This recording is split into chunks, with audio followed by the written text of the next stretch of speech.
What's up, boys? Sunday the 7th of September.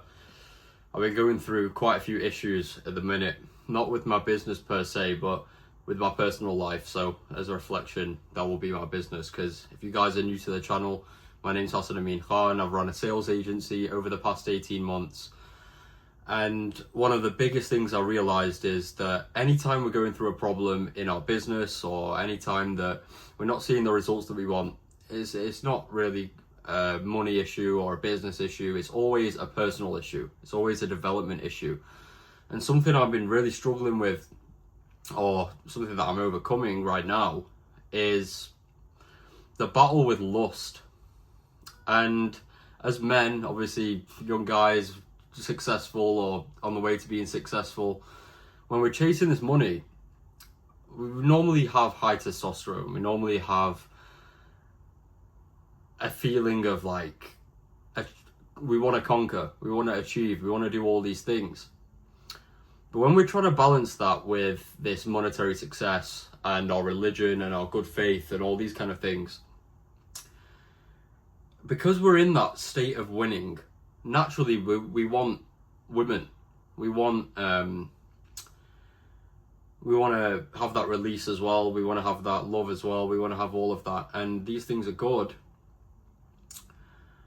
But it gets to the point where if you don't have that, if you don't have a wife, because me right now, I'm Muslim, so I'm not going to mess with any girls unless they're going to be my wives. And when you don't have that right now, because maybe you're not that built up, or maybe you're just too dialed in on the business, lust is going to steal so much of our time and attention and energy away from us. Now, I don't release, I don't masturbate, I don't do anything like that. I do semen retention, if you like, but this past week I've had a lot of family issues come up. My granddad's really ill, and seeing family members in that state, it does something to you. Like, I don't like the way it is, and it plays on my mental a lot. And then that, coupled with the business stress and all that kind of things, is when the devil attacks you the most.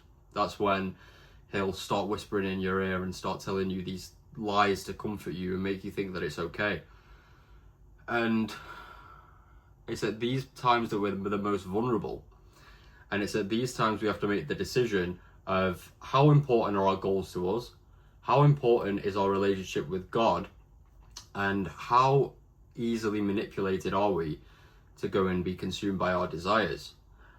Now, earlier today I was working, but I was really like flat, really low energy, and I went to bed in a negative state last night because I was angry and I was upset at the situation that was going on with my family. And because I went to sleep in a negative state, I woke up in a negative state. I still woke up at 5 a.m. I still did my morning push-ups. I still did my morning routine. I still did everything that I was supposed to do.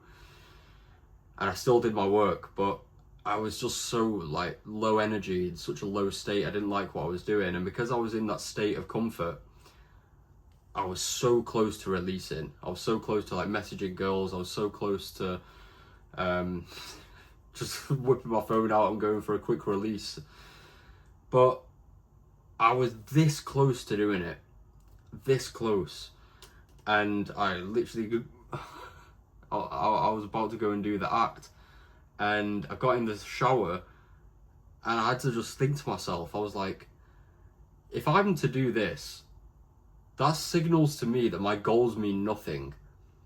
Because the goals that I want to achieve in this life, with the 100k months, the millions, all of these kind of things, that requires a different level of man to get there. And the character that I've created in my mind to go and achieve every single goal I've set out for myself, he wouldn't masturbate. He wouldn't lust after these goals. He'd have full self-control over himself and his desires, and he'd only release when he's got a loving wife with him, or wives. And it's at that moment, like, that was the most powerful sentence of all, because I kept trying to use my relationship with Allah. I kept saying like, no, Allah's helped me so much, I'm not going to do it. And then I was worrying about how like Allah would impact me and my business if I was to go and fall into lust and sin. And like, there were compelling arguments, but then the devil was whispering against me, saying that, oh, it's fine, well, you're stressed, so you don't need to be so strong right now, and all those kind of things. And I was just constantly going through that battle. But the most powerful sentence was that if I do this, then my goals mean nothing. Because every single time that we want to level up in our business, every single time that we want to level up in our lives, it requires a different identity change. And the man that I was maybe 6 months ago or a year ago, I might have succumbed to that desire. I might have succumbed to that pleasure. I might have messaged those girls. I might have gone for a quick wank in the bathroom. But thank God I didn't now. And that shows a whole new level of growth. Because you can't say that you're worthy of achieving your goals if you're still doing the same habits that you've always done. If you're still giving in to the same comfort that you've always done. And this lust is the worst sin, and it's the worst way of subduing yourself, because it drains you of your life force. It drains you of your energy. It drains you of your testosterone. You can't go outside and shake someone's hand and look them in the eyes in a business meeting or your friends or your family with that same level of conviction and honor when you know that you're just releasing to pixels on a screen or to your imagination of a girl that doesn't care about you or used to care about you or whatever it is. You don't feel like a man. You don't feel like the guy when you know you've done that. And that smell lingers on people. Like, I see people, like, I can tell a lot about a person from their face. And I see the majority of people that I look at, I know they goon. I know they wank. And I just look at, I don't respect them. So if I was to go and commit that act myself, I wouldn't respect myself. And that would lead to so much negativity in my business. I wouldn't be able to come on this camera and speak with conviction. I wouldn't be able to go and conduct myself properly in my business in the next week or the next 2 weeks or the next 3 weeks, however long it takes to get back to baseline. And I'm not going to be like these self-improvement gurus that are like, yeah, well, maybe you should try edging and maybe you should just go on semen retention. That's not the word for it. I don't care about these stupid terms. I don't care about NoFap or a 90-day streak. It's a way of life. A way of life in accordance with our mission with Allah. In accordance with our mission with God. We can't disrespect the Creator that's given so much for us to be in the position that we're in. Another day where we've got breath in our lungs, able to go and attack the goals that we've set out for ourselves. We can't disrespect our Creator by giving into weakness. We can't disrespect all the people around us by not choosing to be the best version of ourselves. And this is why it's so deadly, because lust, it doesn't seem like a destructive sin. It just seems like an innate human desire, because we go and consummate marriage with our wives. We want to go and procreate and make children, and sex is a normal part of that. It's a normal part of it. It's a normal part of our human desire. But the society that we live in is hypersexualized to the point where we think it's okay because you've got porn, you've got Instagram, you've got all these weird apps and weird stuff like OnlyFans that people will spend their last money trying to go get a quick hit of dopamine and then feel disgusted after and get back into that repeated loop. So that's why it's so normalized. Zina, adultery is normalized. You can go out to the bar right now, walk in and get some 5 out of 10 and then go do your business. And then you feel like your need is fulfilled. But it will never fulfill you. It will never, ever, ever give you the pleasure that you're seeking. The only thing that actually gives us the pleasure that we're seeking is maintaining the positive identity that we create for ourselves every day by sticking to our good habits and resisting temptation.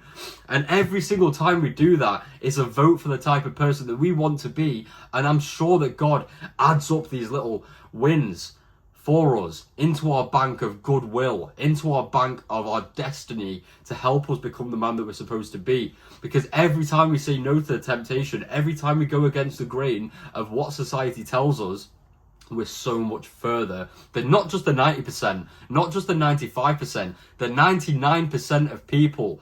Everyone out there is committing adultery. Everyone out there is giving into their quick, instant gratifying desires. And in this journey of entrepreneurship, the biggest lesson that we have to take is delayed gratification. We know that we can't start a business tomorrow and become a millionaire. We can't just catch a quick crypto pump and that's us, we're set for life.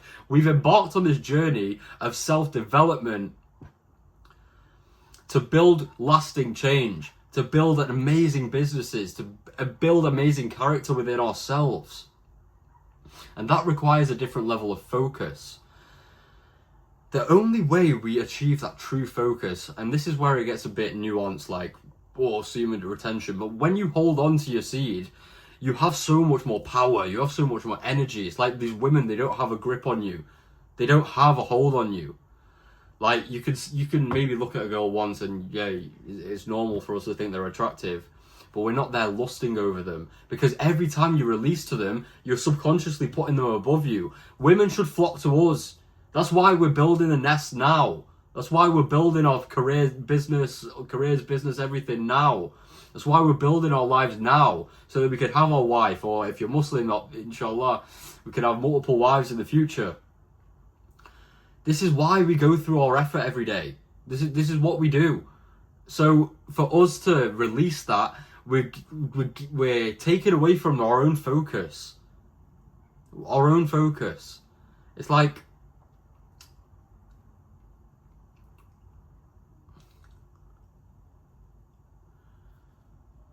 so many of these successful guys that we see have been through a period of retention. Like Mike Tyson, before he won world titles, went on a period of retention. And the more time that we give to these women, if you're just running around with girlfriends, if you're just running around with your little phone for your instant gratification, you're draining your own energy. You're draining your own energy. You're ruining your own self-esteem. You're ruining your own self-worth. And it just really bites you in the back. And it's the biggest betrayal from yourself, because you're the one that's actually in control of that. You're the one that's in control of your desires. You're the one that has to have that internal dialogue up there. So every time you get that urge, you get that temptation to go text that girl, to go and release, you need to reconfirm to yourself, is this the man that I'm trying to become? Is this aligned with the goals that I'm trying to achieve? And there's a fine line between talking to a girl for the purpose of marriage, and I'm not some scholar or anything, I'm just telling you what I've embarked on now. There's a difference between that and a difference between, you know what the difference is, when you're speaking lustfully and you know where it's going to go. So have some respect for yourself, bro. Have that respect for yourself, and everyone else will naturally have that respect for you. And that's what allows you to tap into that level of focus and self-esteem and self-worth, because every time you say no to the desire, it's saying yes to who you want to be.